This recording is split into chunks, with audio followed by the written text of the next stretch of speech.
And that's one of the big themes in all of life, is how much to honor my traditions and how much to discard what is no longer useful and not think that's disrespectful.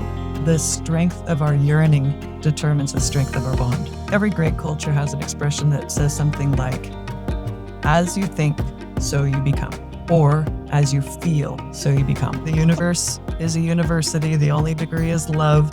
If you fail one level of love, you have to keep retaking it until you master that level of love. If there is a shortcut in the University of Love, it's love. Hello, everyone. Welcome back to Fiona's Adityas podcast, episode 3. I am here with my sun-seeking sister, Nadamayi, and we're back to talk about the healing power of mythology. So if you are interested in the Adityas, perhaps as a form of astrology, this is a wonderful place to be because we're going to have a dive into Aryamā Aditya today.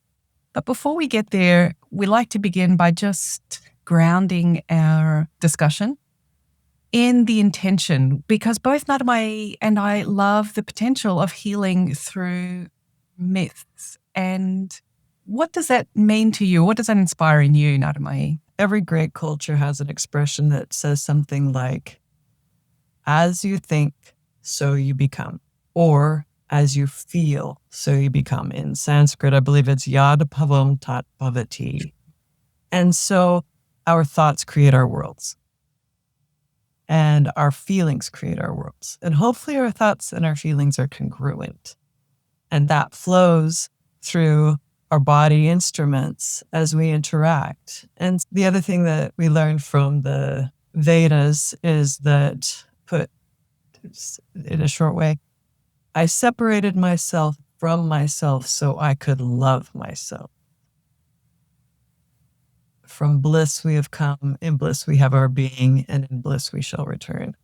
These are all ways of saying that we're actually here in this cosmic play to enjoy it.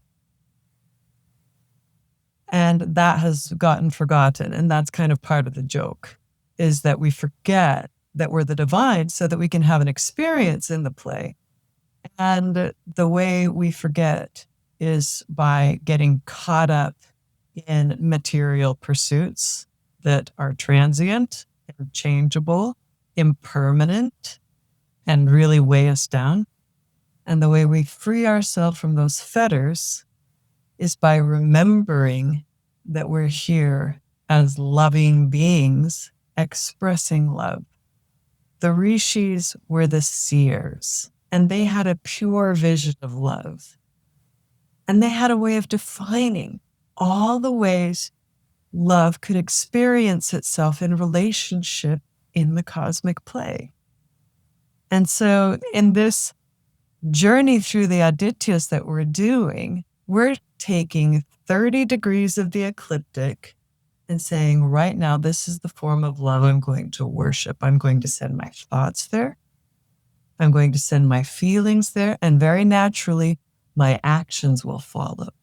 And that will show up in my relationship with the cosmic being as it arrives in my life in all these different ways and forms and plays. And I'll know how to have a positive relationship with it, even if it shows up in a scary mask, if it shows up in a trickster mask, if it shows up in all these different characters.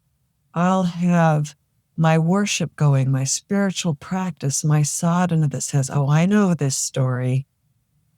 I know how this story goes. And now I know what my line is. I know what my blocking is. I know all these things to do because I've been worshiping this. I've been doing this spiritual practice. And we split it into these little pie slices of the ecliptic because you can't do it all at once.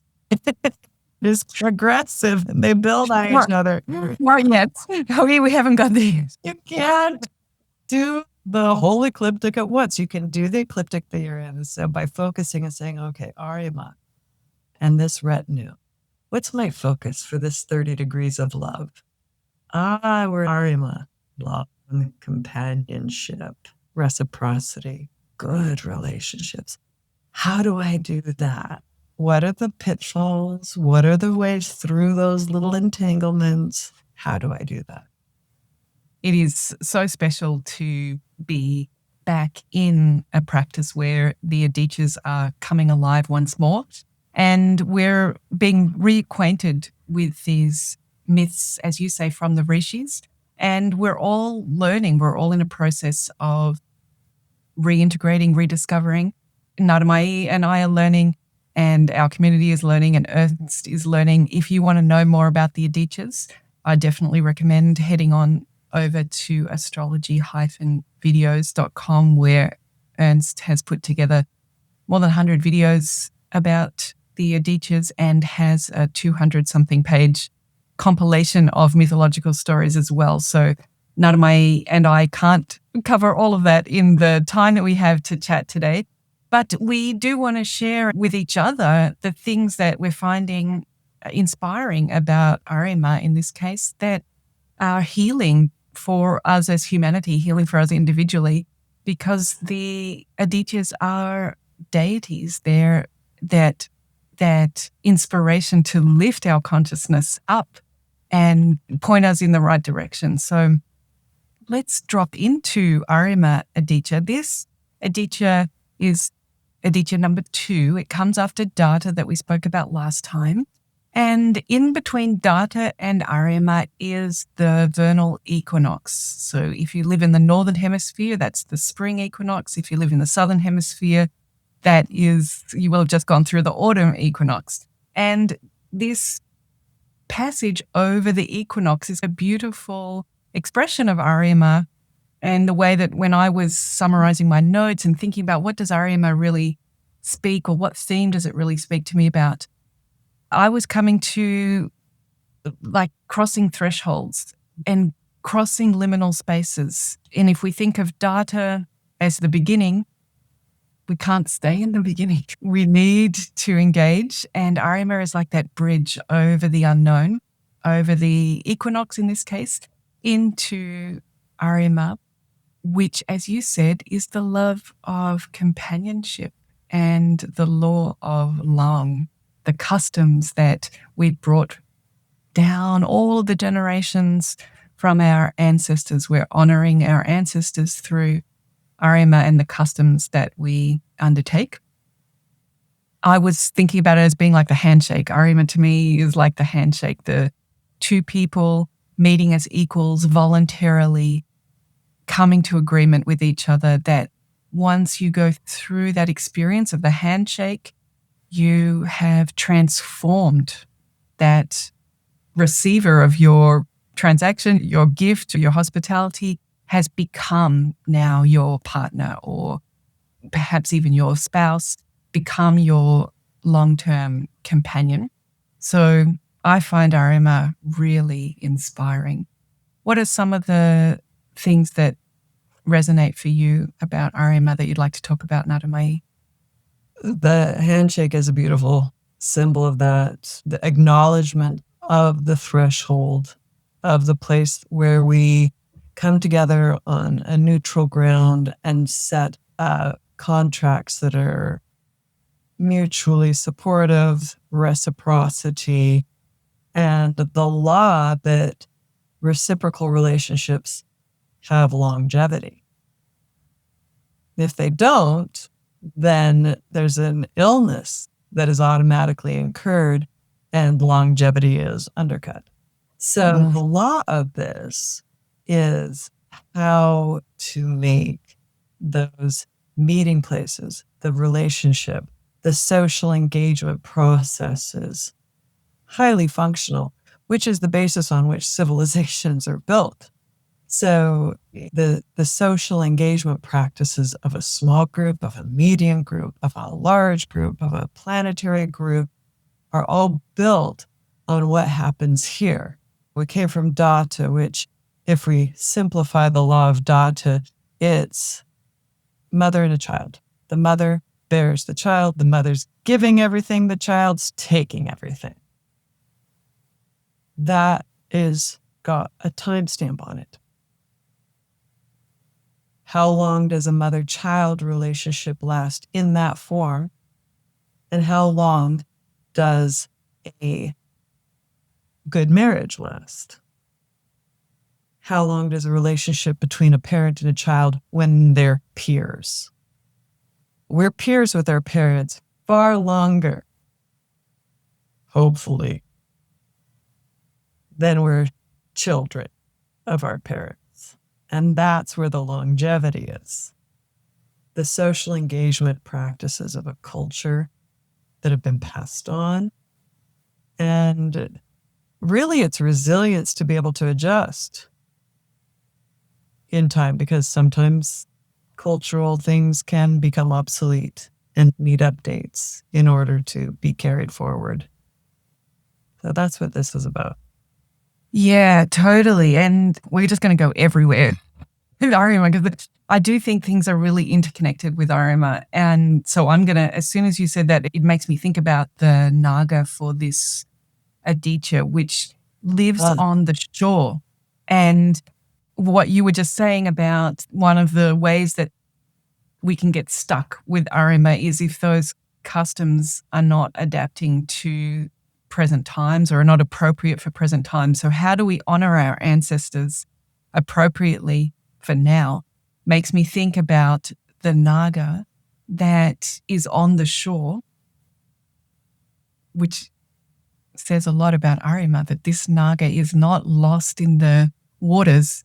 And the thing about water is you never really know where you are. There's no boundaries or milestones that you can say in the ocean, I'm halfway across or I'm a quarter of the way there. But being on the shore, this Naga, this part of our unconsciousness, this access to our unconsciousness is safe. It's in a harbour, it's come into port, and that's a great place to heal when the waters are more calm and when our boat that we traverse these waters with is secure in this safe space. But I guess harbours eventually become prisons of their own. They become places that you can't escape from, that you become afraid maybe to go out into the open ocean again and face the unknown damages to the boat. And what you were just saying there about customs, Aryamā's customs that have been passed down, that is good to honour. But if the Naga is going to fetter the chariot, which is one of the ways our chariot that is transiting through Aryamā can get stuck, perhaps it is one of the things that I just heard there was, how do we balance keeping the traditions from the past and keeping them alive and appropriate in the present? And that's one of the living tensions that we have to deal with. Now, as we're worshiping in this play called Maya, these Leelas of life, there will always be a tension point. And so we just came from Datta, which favors conservatism, which favors not changing unless absolutely necessary, unless forced to. And so Aryamā is just emerging from that. And yeah, the Naga is a shallow water snake. It likes to live close to the banks. It likes to have that safety of knowing that the harbor is. And that's okay for this 30 degrees, but not past. This is about adaptation. And so relationships in our culture that survive will manage that tension between stability and change. And that's one of the big themes in all of life, is how much to honor my traditions and how much to discard what is no longer useful and not think that's disrespectful. If we just threw everything out at once and just said, I'm going to French Revolution this, and we're just going to, as long as we behead all the hydras, then we won't have this problem moving forward. What did they do? They just repeated the cycle because they didn't honor the good and change what was necessary. We all have to do this. Honor what works and then adjust what is no longer useful to a better model. That really brings up for me marriage, that Aryamā is so associated with as well, that when you marry someone, when two people become married, there is this process of which customs are going to go forward. You bring your family's traditions and your way of running a home and celebrating various things, and the other person brings their family's traditions and their ways of celebrating. And how Aryamā is, how do we weave those together into a living, sustainable, reciprocal marriage that represents the two of us? Yeah. And it's a living process. This isn't a set it and forget it. And we all do that when we get married. It's okay, my parents did this, I'm never doing that. There is that approach, of course, yes. And then that one is always doomed to fail. People who do that tend to unconsciously replicate it. So we need a lot of self-awareness when we're going in and we're rewriting these new practices to make them consistently loving and reciprocal. Yeah, which is what makes them sustainable. I remember as a youngster, like high schooler, and then I studied anthropology at university, really having this feeling for cultures where it is that the woman leaves her village and goes to the husband's village, and she becomes automatically the outsider, and she expected to take on what the village is already doing. Mm. I always thought that was really tough. I think it's relatively common. Anthropological studies show that maybe that's the more dominant model.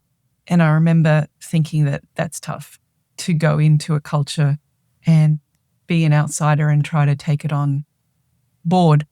And I don't really think that's what Aryamā is suggesting. But in other ways, it does have some tools to help us with that. Sorry, there's that kind of curl here that's just tickling my cheek every time I speak. Because the Rakshasa for Aryamā is Hati's brother. So we learned all about Hati last time with this force. Like the law with Datta was the law of protection. So you need some protection. You got to have some strength to do that. You got to have the weapons to protect yourself.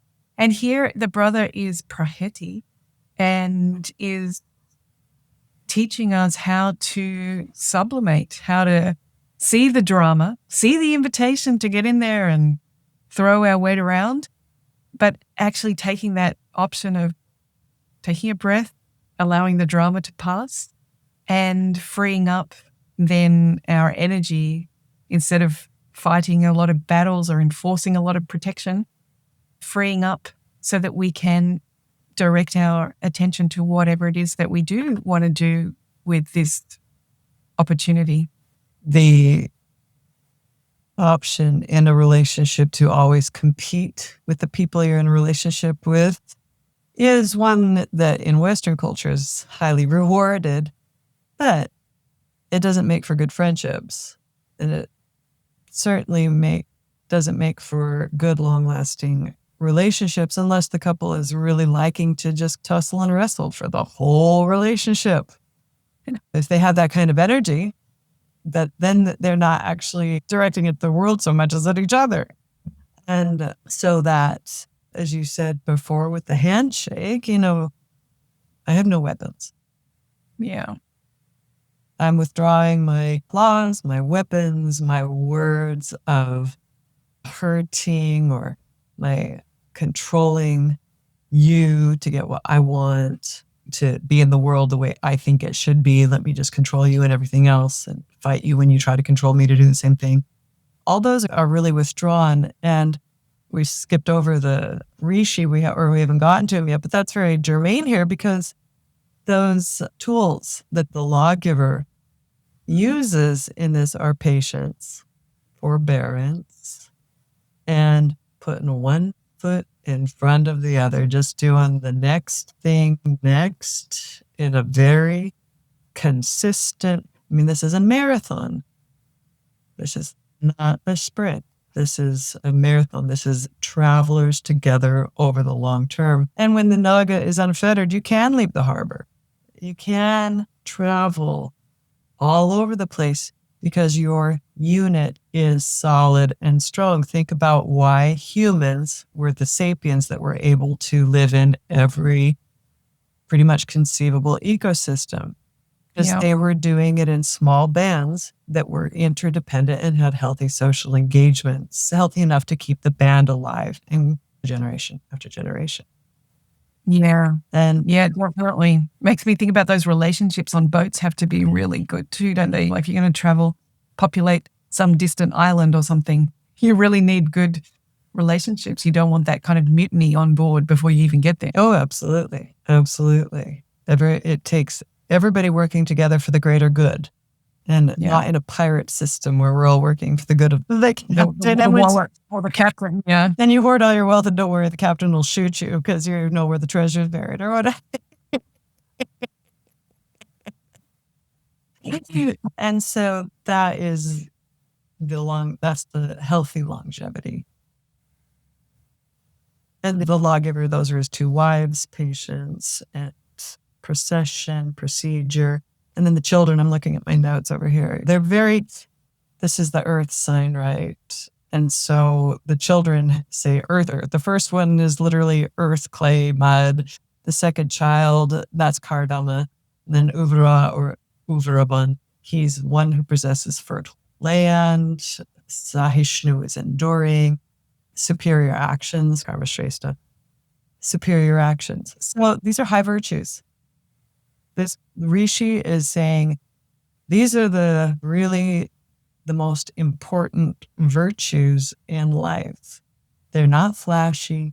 They're not glamorous. They're not going to get a whole lot of fame.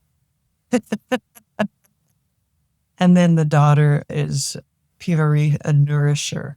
She is full and abundant. So this is an Artha house, a wealth house. So you do all these things over the long term, and wealth naturally is the side effect of it. So this is the formula for how to be in a relationship with life in a healthy way. And this beautiful Rishi Pulaha that you've been describing, his wives, his children, gives us the law of long. That is the law of tradition that we've been speaking about on one level. That's one way to look at the law of long.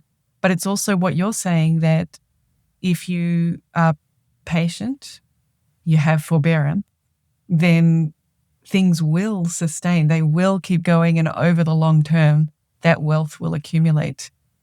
So it's really interesting to think about just the law of long. What is it that survives just by keeping on going?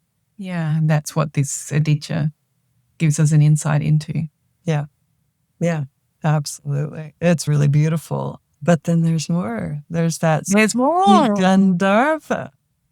The Gandharva. Gosh, what a journey. Another long journey. Do you want to share our Gandharva journey? Would you like me to try share it? I mean, there's everybody, hopefully, or if you haven't, you'll now hear about Narada, who is probably the most famous Gandharva in all the world. He is the cosmic Vishnu devotee. He just worships Vishnu, and his sort of backstory, as we say, is from a previous lifetime when he was a different Gandharva, named, try to pronounce this here, Upabarhana. And which means to make strong, to support, to increase. It could also mean like a pillow that supports you. And he had a lot of wives. So this is the Artha house, the wealth house, right? And he really enjoyed accumulating a lot of wealth in the form of 50 wives. He just fell up. So, I mean, that's a lot of responsibility for populating the earth. And that's a lot of relationships to maintain.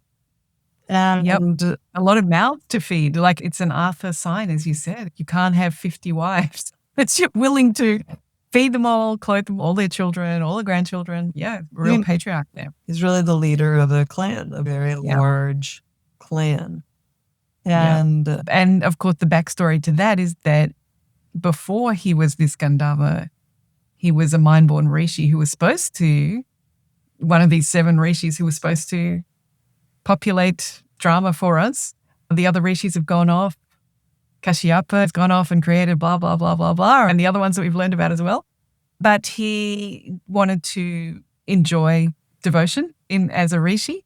And so he had to come back as this Gandharva, fall in love with 50 women and marry them all. And then he did, as you say, populate.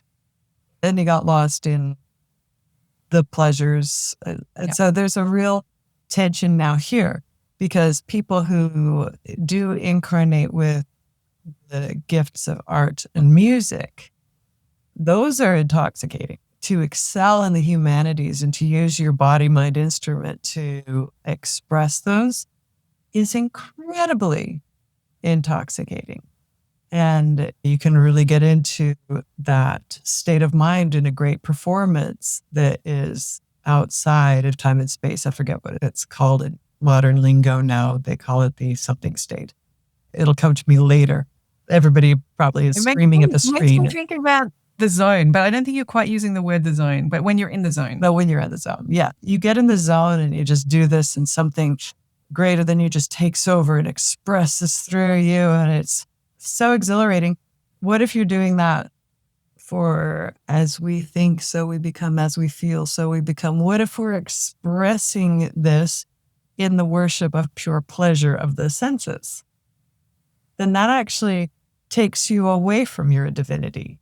Even though you're expressing in this very high advanced Gandharva Apsara way, if you're directing it at lower pursuits that are about the material world, it gradually degrades you, because as you think and feel, so you become. And so you actually become more and more limited as opposed to going towards our infinite nature. So if we're using those gifts to become more divine, then they're expansive. If we're using those gifts to indulge the senses, then we become more confined. And so Upabarhana was doing the latter. He was really having a lot of sensual experiences with his 50 wives, and he started singing music that was less than divine and performing it. And he went to some great ceremony in the heavens, and he degraded this beautiful, amazing worship. It's like he went to the Vatican where the Celestial Boys Choir was singing, just to give an earthly example. It's like he went there and started to play his kazoo and say, I'm going to give you some rock and roll. And it's all about dancing and partying and having a good time. But he did that. So he got cursed. He even made a pass at one of the Apsaras. She wasn't impressed. He got cursed. But it was for the greater good, because it was time for him. He had been cursed to become that Gandharva, and now he was cursed to end that life as a Gandharva, so then he could return to worshiping Vishnu in divinity and become his expansive self. Once again, given enough time, they're healing stories. Well, I think they really are, Nadamayi, because this pulls into all of that stuff that we learned it from Rishi Pulaha and his family and his strengths. One of the things I think about Aryamā is we don't have to worry that things are developing as they should. It's like this patience and forbearance, the wives. Just do your duty, which is this Arthur side. The journey may surprise you. Maybe it goes in the direction you were not expecting, like this mind-born Rishi is downgraded to a Gandharva, and then he messes that up, inverted commas, and then he's reborn in this third time as the son of a maidservant. So you could see that maybe that path is going the wrong direction. But truly, really, of course, he comes back and Brahma grants him once again the chance to return to being the Rishi that he was originally, now just wiser. That incarnation, when he came back as the son of a maidservant, he was still a Brahmin, son of a maidservant, which, and I'm not speaking about Brahman here in the strict literal sense, I'm speaking of it in the spiritual sense, that anyone who is on a dedicated spiritual path is a Brahmin. And so he was able to spend a monsoon season in an ashram with these Vishnu devotees who at all the Sunday, how's the sunrise, noon, and sunset, they were singing the stories of Vishnu. And Narada heard them and he was focused and he served them. And so there are many lessons here about good company, be around people who influence you in the way you want to become, and listen to good things, serve the good, serve the highest good that you can with your body, mind, instruments. And then at the end of that, they gave him their prasad. And the food, the sacred, it's so important that transforms the material body to eat sattvic food that has been blessed. And that cleansed. And they said the stories of God purify you just by hearing them with one-pointed concentration and devotion. And that's what he did. And so he was granted the vision of Narayana, but just once in that lifetime. And he said, why can't I see you more? And Narayana said, you will, but you have to wait. This is a great lesson of that relationship. The cosmic, the divine beloved will play hide and seek with us. We'll get the vision and they'll be like, where'd you go? I don't feel you anymore. The lesson there in any relationship is the strength of our yearning determines the strength of our bond. And so if we want to open up that grace channel, we have to yearn. And if we take for granted for something that's always here, but if something is not here and we're yearning, then we're focusing so much consciousness. As you think, so you become. As you feel, so you become. You're focusing all of that. You're channelizing all your consciousness at the divine, because the divine is saying, you got to work for this. And that is what Narada did in that lifetime. He pined, he yearned, he worshiped, he forsake everything else. He's like, okay, I've already been in the world and I know what it's all about. I've had 50 wives, I've had all the kids, I've done all the things. I'm done with it. God alone is what I'm after. And the result was that now he is eternal. He is, I don't think he's called Chiranjeevi in the way Hanuman is, but he has that aspect of, he is a Gandharva that is always worshiping Narayana, and that Narada principle is ever existent in creation. And he teaches us how to worship. He teaches us devotion and the power of devotion. It's hard to keep speaking because it's just so joyous to hear these stories. And there's so many more stories to talk about because there's a couple of links here. I'm not quite sure where to go first, but maybe what we could say is that you just brought in Hanuman. Yeah. There's a real link with Aryamā and the Ramayana story. And it happens on many levels because in some ways the Ramayana is a story of companions, isn't it? It's a story of companionship and Absolutely. how your companions get you through the most impossible situations. Yeah. Well beautiful said. Yeah. And that's Aryamā.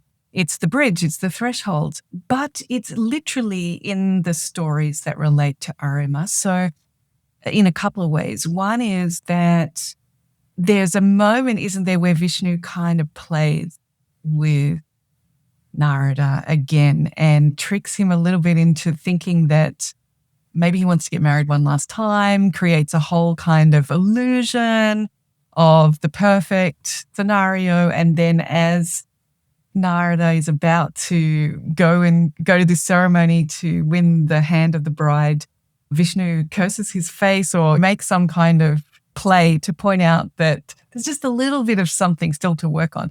But in that moment, Narada curses Vishnu to incarnate in earth and begin this story that we know as the Ramayana. So there's that link in Aryamā, but there's also the link through the Apsara that she has a very playful interaction, in my opinion, a very playful interaction with Jupiter. You can help me out with the details here, but as we've seen in many of our Adityas stories, I'm beginning to think one should never go to the river to wash one's clothes or get water, because you might see something that is going to set you off on a path of wanting to frolic. And sure enough, she comes home to Jupiter, proposes some frolicking, gives him a kiss, and he thinks she's being very playful and a bit like a monkey.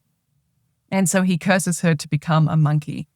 And this is beautiful because it allows the Ramayana story to move, along. It's another sort of foundation that we need, because she gives birth to Hanuman. So this Ramayana story of companionship finds its backstory, as we've used a couple of times, in Aryamā. And we're going to continue to see the links to these Adityas and the Ramayana. Because that is the earliest epic on the planet. It is ancient, and depending on how you're measuring it, could be much older than what contemporary official scholarship says. That it's this ancient tale, and that it is the story that came out of the Vedas. So the people in the Ramayana had a worldview that was shaped by the Vedas. So there's a real purity in that sense. That was their influence in how they saw the world and related to the world. But the theme here is, you say, is if you want creation to happen, the first thing you have to do is identify with your senses. And the sex instinct is extremely powerful, and people are easily duped by it into trading divinity for sexual pleasure, and that it's a necessary error. You call it a curse. It is a curse, but it's also what makes the play happen. The play doesn't happen without it. And yes, it's a curse, but guess what? There's a way back. There's a way back. And it doesn't mean that sex is wrong. It means identifying with yourself as a sexual being only for too long will simply shrink your identity of consciousness into a very small, finite being. If I'm identified as an orgasm, that's pretty limited, very limited. And then people try to have it over and over. That's a very narrow view of yourself. When you're the all-being unity of life. I just don't want to come off as either too permissive or too rigid in this. Again, it's the tension of having the senses, expressing with them, and not being identified with them. Like they're the be-all, end-all of everything. And that even goes for sex. Right. But that brings me to more stories about Aryamā, because we didn't mention with Rishi Pulaha that he did. So he's one of these mind-born rishis that is tasked with procreating the drama on Brahma's behalf. We need physical forms down here. And he creates lions, sheep, wolves, tigers. It's an interesting menagerie. Menagerie, butterflies. So animals that are in some way simply animals. They're simply being animals. They're not crafty, conniving, tricky kind of animals. They just instinctually know how to progress life and nature through their form. Lions, tigers, and wolves are patient predators of the beautiful sheep that is also part of this menagerie. But he did create one human-like form, which the name is escaping me at the moment. Do you have it at the tip of your tongue? Kimpurushas. Yes. Kimpurushas. Is that what you just said? There we go. Kimpurushas. Yeah. And these are human-like forms, but they're very loving, very long-lived, very peaceful. And they're organized around the female, the matriarchy rather than the patriarchy. So we were talking before about when I was studying anthropology, my heart went out to all these women who'd gone to various villages as part of the culture's way of marrying. Our Kimpurushas had the matriarchy. And Hanuman comes back here into this story as well, that at the end of the Ramayana, when he's coming to the end of his, I don't know if it's really the end of his life, you can clarify for me, but the end of the story or the end of him being involved in the drama, he goes to stay with the Kimpurushas as a place where he can devote himself to worshipping Rama.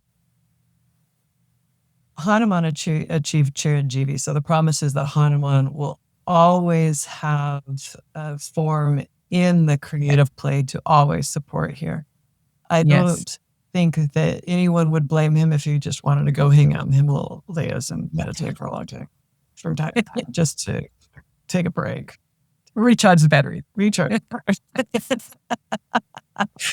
this is apparently with the Kimpurushas. So this pure, loving, long-lived Aryamā kind of energy with the Rakshasa force of sublimation. But it's interesting because I'm tying this back to, we were talking about identifying with physical form and how is it that we resolve this Layla that we're playing, that you started our conversation today so beautifully by describing the bliss of being, the bliss of separating, and the bliss of returning, that this is as we have in Aryamā, it's a procession. It has a direction in which it moves, and we just gently, patiently, and with forbearance keep moving in that direction, the forward direction, the evolutionary direction towards moksha.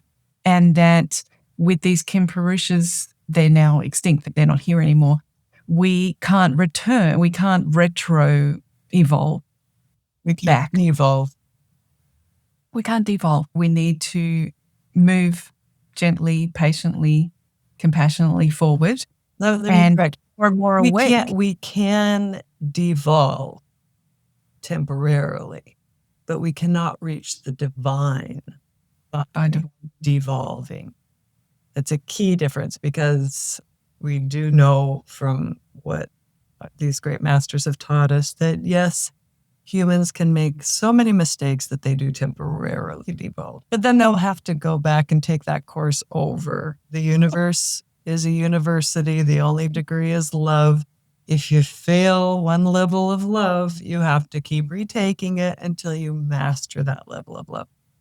More bliss, more joy. More bliss, more joy. There's no spiritual bypass.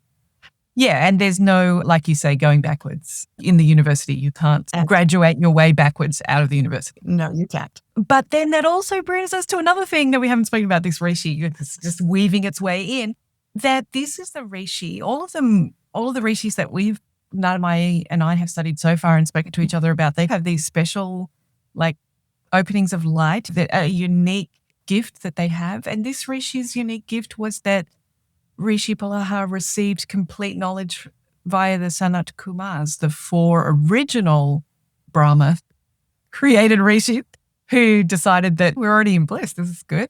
But they gave direct knowledge to this Rishi. So he was the first Rishi to receive everything. Vidya, jnana, directly.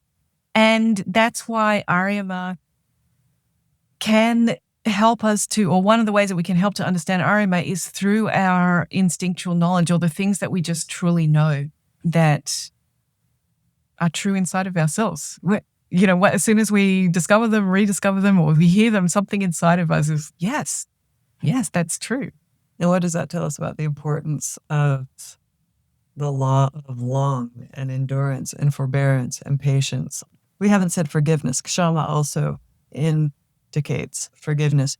When you can forgive all of Maya for everything, everywhere, at all times, period, ongoingly, then it starts to fall away. Yeah. So some say we're becoming, some say that we're actually clearing the haze.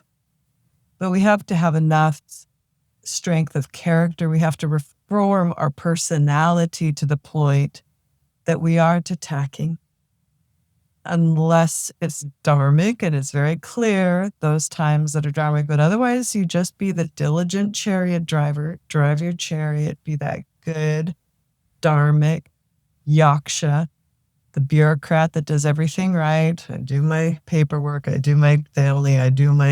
I take care of this body. This body belongs to God. I take care of it. And that law of doing that consistently and with pure and pure love shining through, then the whole thing melts away. It melts away. And you're at that point where you see it as the shadow play with the bright light of Vishnu, of Brahman beyond, shining through it. So to give a metaphor that is frequently used, if you're sitting in a movie theater and you're watching the movie and the lights are dim, all you see are the images on the screen. But the more you turn up your house lights, the more those images on the screen become shadow, and you see the screen and you see the light that makes all the shadows possible. And so that is why it's so beautiful that it is in Aryamā that self-knowledge was first bestowed on a rishi. He was the first rishi to get there. So all those qualities are what the true, sincere devotee must have to know who they are again. Those qualities of patience and forgiveness and forbearance. And procession. Keep going. If there is a shortcut in the University of Love, it's love. That is the only shortcut. If you can just have perfect love in the form of compassion for all of creation at all times, that's the shortcut. Practice that. You heard it here first, everyone. That's it. Wonderful. All right. Now, a couple of things to mention. We didn't directly speak about the Yaksha, but you did beautifully drop it in there, harnessing ourselves to this procession, to the pace of the transit. The sun is going to go through Aryamā at 1 degree a day. That's the beautiful thing, is that when we do that, then our Yaksha energy, our chariot, Rathauja, that force stays vital. It doesn't age. The body might age, but if you've ever seen an old saint, their body might be slow, but the light inside of them is just so vibrant. In fact, it seems to get stronger the more that body ages.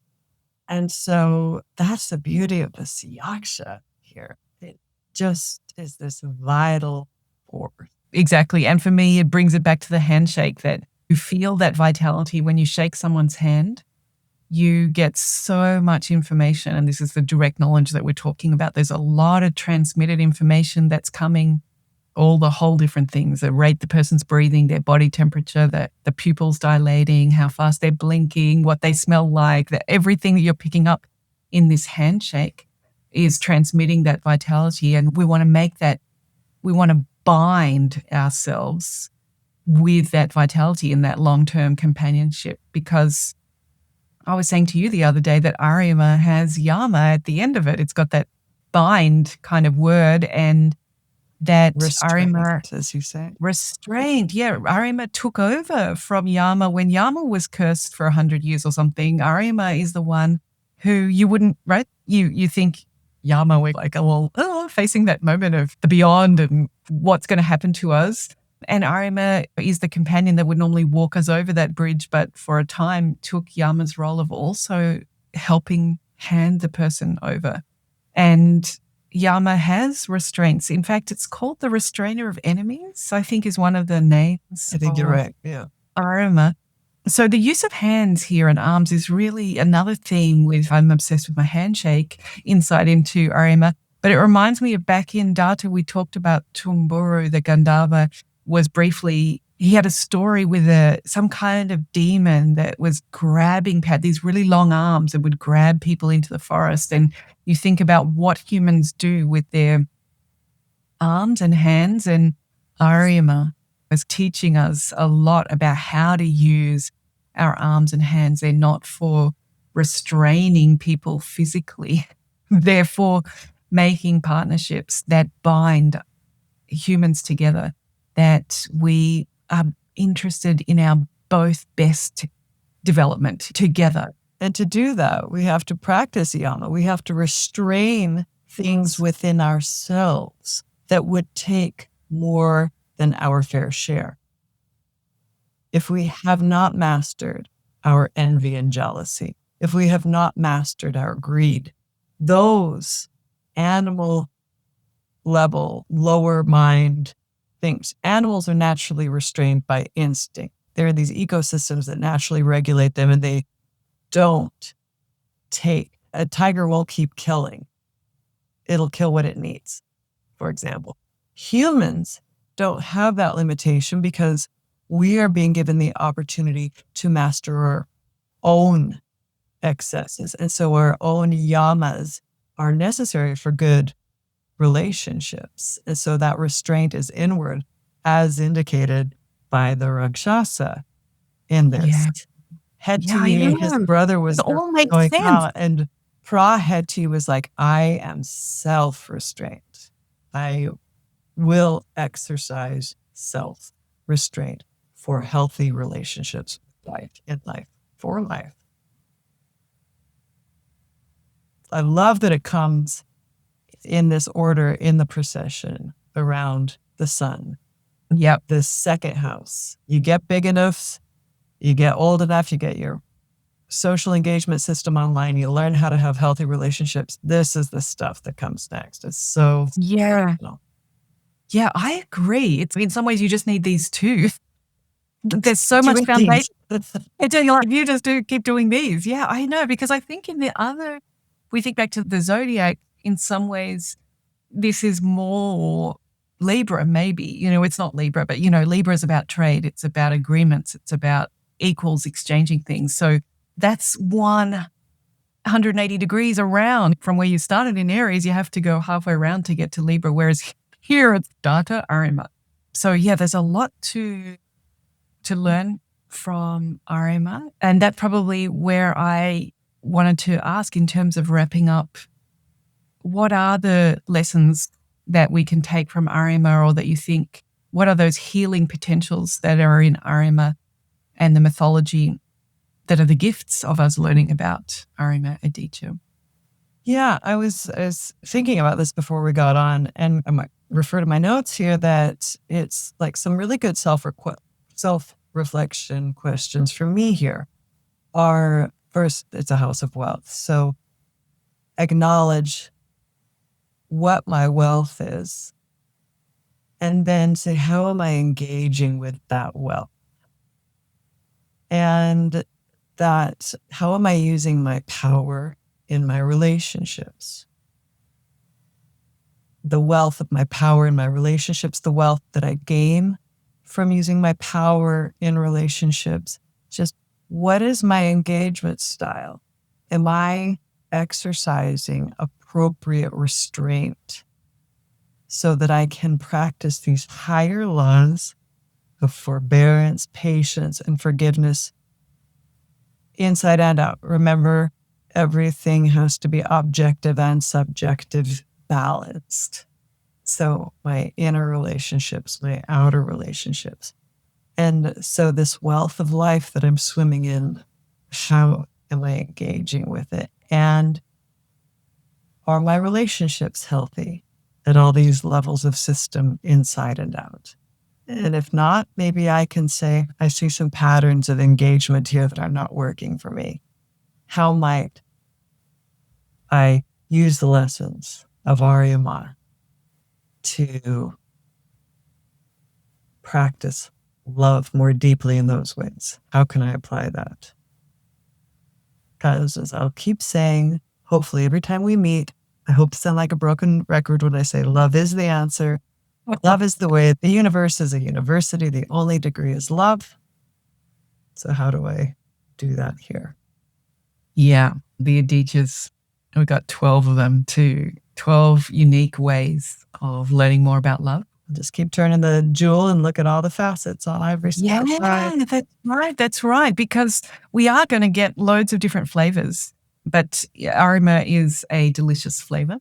I think for me, it's the insight for me is around like liminal spaces. How do we cross thresholds? How do we cross the unknown? It's really worth it to cross the unknown, but it's uncharted. And Aryamā is that companion. It's giving us all of those customs, traditions around how to do that. So our liminal spaces between in relationship with ourselves, like parts of ourselves that we want to approach, to develop more long-term companionship, members of our family where we've fallen into the trenches, so the relationship is broken down. How do we repair, transverse again those liminal spaces? I think I find really inspiring. I think there's lots of astrology in here as well, that there's a literal story of Jupiter having trouble with Venus. with Venus, because this is a Venus sign. And we have that story with the Apsara where Jupiter causes a problem in a way for Venus, but actually it's Venus that what she's doing is exactly what was required to bring the story Hanuman into. Without desire, there's no story. Yeah, and so it tells us about Jupiter being styled by Venus and how Jupiter can respond to that. It also reminds me of that if this is your ascendant, so if your ascendant was in this Aditya, then Saturn would be ruling your 10th house and your 11th house. So your fame, career, status, and your gains and recognition. So all of these words around patience, procession, help, if this is your ascendant, help remind us that things take time. Don't worry if your greatness, your fame, your career, whatever it is, your gains are taking time to materialize, because this is exactly what Aryamā has in it. It has the forbearance to make lasting companionship. Aryamā, I think, also insights around if you're getting stuck with that Naga on the shore and the wheels of your chariot are getting bogged in the swamp between the water and the land, then this Aditya offers us stories about the choice towards more love. Sometimes we need to get back in the water. And are we going to do that with awareness, or are we going to do it through like a calamity that is going to cause that safe harbor to be broken apart, and then we'll find ourselves swimming through the unconscious again, which is a really important part of what the Nagas do for us, is go all into that inner water and cross that liminal space. That's that word for me here with Aryamā. Then lots of healing potential too in the stories around the Yaksha and our vitality and how we bring that to others, bring that to our companionship relationships. So such a great Aditya, full of healing stories. Any last thoughts before we wrap up today, Nadamayi? You've said it before, and I'll just bring up, this is as some astrologers are looking at the sky and how many signs, this is a nice alternative view of the sky right now with the current transits. It offers a vision that is preferable, in my view, to how it's being looked at in other ways. So as we think, so we become. I carry this vision forward as an excellent alternative. Not an easy one, but a preferred one. Yes, and I'm finding that with the Adityas across the board, that because, as you've been saying, so now I'm going to be your broken record saying back to you, because the Adityas are about love, then everything that's happening is an expression of love. Even when things get tangled and stuck and the wrong way around, they're an expression of love. You can see that love path through them. So we have some planets transiting Aryamā, ready, just starting a long-term transit, Saturn and Neptune. So, what hope that is actually offering us, even though right at the moment it might seem there's a lot of things perhaps being ruptured. That's what all the stories, that's what all these stories are telling us, right? Something got ruptured. I was a perfectly happy Rishi. Why do I need to get married at 51? I was a perfectly happy, wonderful Apsara. Why did I need to identify with the sex instinct? Yeah, why was the Naga that was beautifully happy in the harbor? Why did my harbor get destroyed? Yeah, exactly. because we weren't able to figure out how to live love in a healthy fashion. So a crisis will precipitate, and it's a forcing strategy to greater love. Yeah. Good. Here we go in our patient, forbearing Procession into moksha. Away we go. Great to be with you, Nadamayi. Thank you, everyone, for listening to Nadamayi and I as we giggle our way through this wonderful Aditya. And we'll look forward to seeing you again for Mitra Aditya next Sun transit. Wonderful. Thank you, Fiona. You're welcome, Nadamayi. Thanks for being here. Thanks, everyone. Bye-bye. Bye-bye.